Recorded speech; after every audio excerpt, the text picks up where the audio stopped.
When I was 21, I often found myself home alone at my parents' house.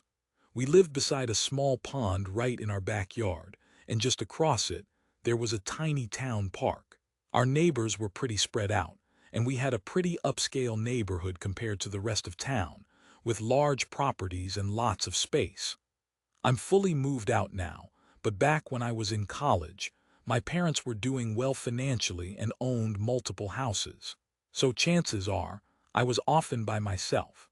One summer night, probably a weekday since I was off from school, I was chilling in the back sunroom, which was my favorite spot in the house during summer because it was super cozy and had the best breeze with all the windows open. I was stretched out on the corner of the couch, nearest the window, when I first heard something strange, a sounds of splashing coming from outside, in the pond. At first, I figured it might be a duck or goose fighting in the water because they sometimes make those loud splashes and fuss. I shrugged it off and kept watching my show. But as the splashing kept going, I decided to turn down the volume to listen closely. I pressed my ear to the window, and what I heard wasn't normal, it was consistent, heavy splashing that couldn't have been just ducks or geese. It sounded like someone was swimming, and the splashes were way too loud for birds. I pushed open the door in the sunroom and stepped outside onto the deck to check. Darkness cloaked the backyard, and as I looked out, I realized I could hear a faint humming mixed with the splashing, and I knew someone was definitely in the water, trespassing. Each house around the pond owned its own tiny section, so I understood someone might be swimming there, but honestly, no one really did that. I hesitated, then went inside briefly to flick on the backyard lights. When I did, part of the pond was illuminated, and the splashing and humming suddenly stopped. Whoever was there saw me. I wondered if it was a neighbor taking a swim, which seemed odd since nobody in our neighborhood ever actually swam in the pond. But whether it was a neighbor or not, I wasn't planning to confront anyone. I turned off the lights and locked the door, trying to dismiss it as just a strange incident. I texted my brother, who was away at college, but he didn't answer immediately. Unsettled, I kept trying to distract myself with the TV, but I couldn't focus. My mind kept drifting back to the water and the sounds I'd heard. I glanced out the window again, but all I saw was pitch-black darkness. I still had the TV on in the background, not realizing how much the screen's glow revealed outside. Then I thought I heard something again, a noise on the deck. Heart pounding, I grabbed the remote and hurriedly turned off the TV, plunging the room into darkness and silence. It took me a moment to steady myself, but then I became aware of someone's heavy breathing pressed right against the window. I instantly froze, trying my best to hide and stay quiet. After a tense moment, I heard a deep voice outside say, "I see you." My stomach sank. I froze, unable to decide whether to respond or stay hidden. Panicking, I blurted out, "Paul, is that you?" Paul was one of our neighbors. I clung to hope that maybe it was him messing around or checking on me, but there was no response. Instead, I just heard footsteps, barefoot steps walking away, fading into silence. I stayed flat on the couch, trembling, too scared to move. After several minutes, I finally decided to check if all the doors were locked. I bolted out of the couch and ran straight for the front door. It was locked, just like the side door. Then, I spent the next little while texting my family about the incident. My dad suggested turning on the backyard lights and checking to see if anyone was still out there. I took his advice, peered through the window, and saw it was clear. I grabbed a big knife I kept nearby and stepped outside onto the deck. That's when I saw something chilling, with footprints, some of which had dried, leading around to the side of the deck. And there, staring back at me from below, was the nightmare. Someone's head, just their eyes and forehead, peering over the edge of the deck, looking straight at me. It was as if they heard me coming and had been waiting, and when our eyes met, they turned away quickly. I knew I had to call 911 immediately. I did before even telling my parents. I locked myself in, waiting. When they arrived, I felt an immediate sense of relief. They questioned if we had any enemies or problematic neighbors, did a quick search of the property, then left. That night, I shut every window, turned on the AC for some extra security, and tried to sleep. The next morning, I woke up to sunlight and I honestly believe that man never came back. We still don't know who he was. I have a dog I walk 3 times a day. That's always been my routine. Usually, I go last at night around a late hour because I guess it's just a habit. One night, during my usual walk, I had my flashlight and was listening to music through one AirPod so I could stay alert.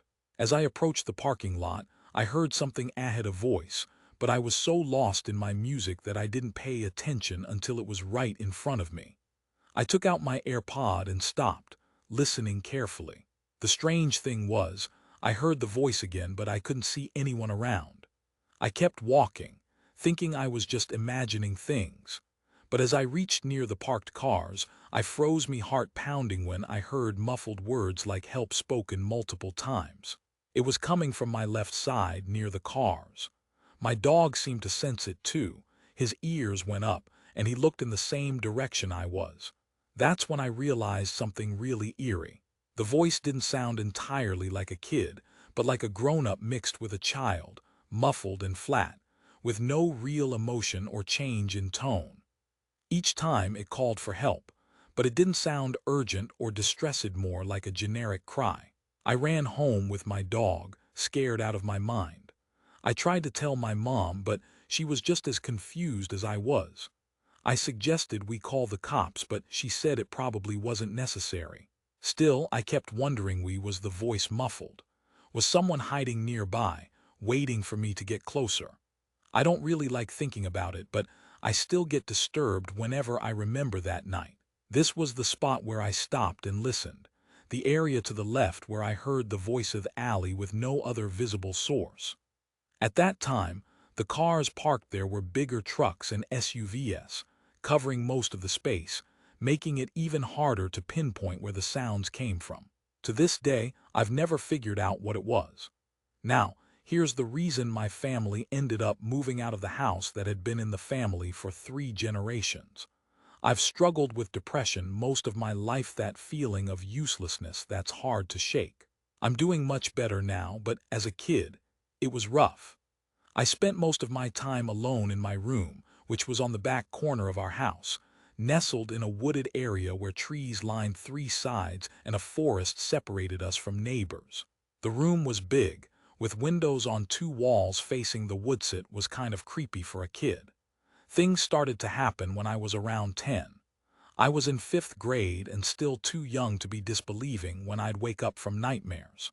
I was still accused of having an overactive imagination. My nightlight was special. It had different colored settings, and I mostly kept it on red because that made me feel safer. One night, I woke up suddenly. It was unusual for me and I fell back asleep quickly. But before I did, I noticed my nightlight was set to a different color, something other than red. I brushed it off at first, thinking maybe I accidentally changed it. About a week later, I woke up in the morning and saw it again, no longer set to red. I asked my parents if they'd messed with it, but they looked confused and said they didn't touch it. I told them what I'd seen, and they said the light was always glitchy. I believed them at first, but then, a few days later, I woke up and found the light unplugged, just sitting there on the floor. When I told my parents, they dismissed it. My dad said I was too old for a nightlight anyway. A few more days later, the light was completely gone, vanished like it had never existed. I knew they were lying now. They probably thought I should have outgrown it or just got rid of it, but I knew something weird was going on. It caused a huge fight. My parents accused me of hiding it, and I accused them of lying. Both of us refused to back down. I couldn't believe they'd lie about something like that, but I had no proof. Things went back to normal for a week.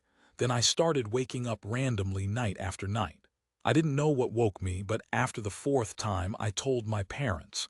They said it was just puberty, that these changes were normal. But I stayed awake that time, and then I heard faint rustling in my closet. I told my dad, but he checked and found nothing but old toys and posters. Those nights were the worst. I was tormented. I kept waking up to sounds of rustling in my closet, which was absolute torture. I begged my parents to believe me, And finally, my dad got angry and tore open the closet door. He knocked over toys, yanked out posters, and then, horror struck, a massive hole in the wall behind the posters. My mom screamed and my dad shone a flashlight inside. It was too deep to see where it led. The next night, my parents took me out of the house and into my aunt's place. We moved out shortly afterward. I don't like thinking about what I saw or what might have been hidden in that hole, but I can't forget. My parents still refuse to talk about it. I think they feel guilty for not taking me seriously. It's chilling. I was pretty certain that there was some stranger in my room every night for over a month. I'll probably never know what they wanted, and I'm not sure I ever want to find out. If your kids ever tell you something sounds strange, believe them.